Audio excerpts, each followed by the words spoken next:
O'tgan saat mening adam degan maqom topshirib qo'ygan-ku.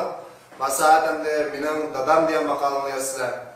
Satoshgan oz qanchada necha marta o'qitdim.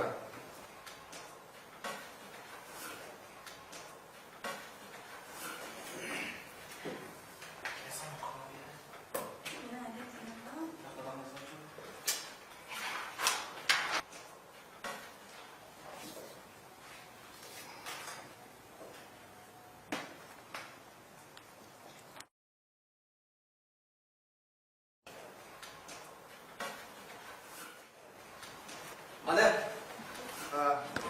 Sıkıldım. Bunda tez. Paktasiniki. Fakat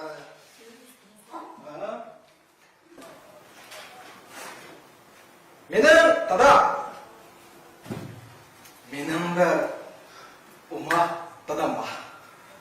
O doim kechini ishga o'rib, ko'ylak kiyib yuradi.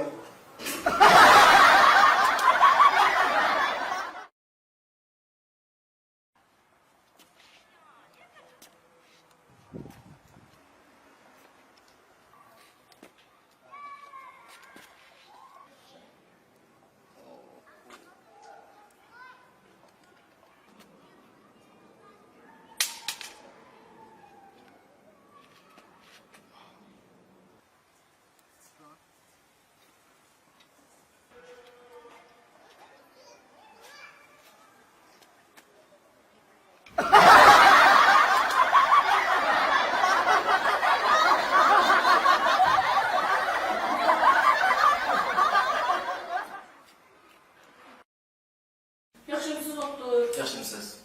Siz nima ahvollar ko'rildi?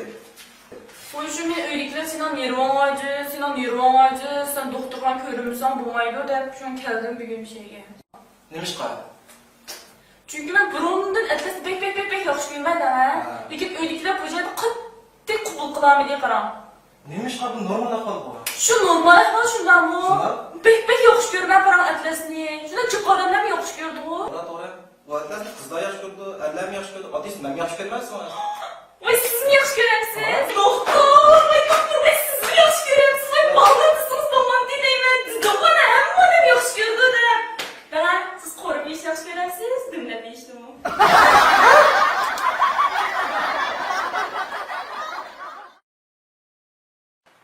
Hadi.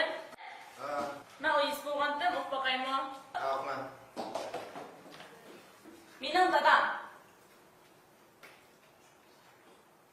Can dadam erdek dadam, tağdek dadam.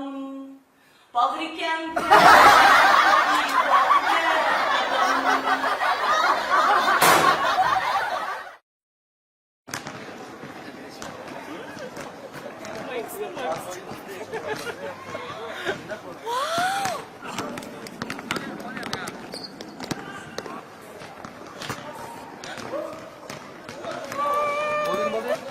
Ay, bu biçim.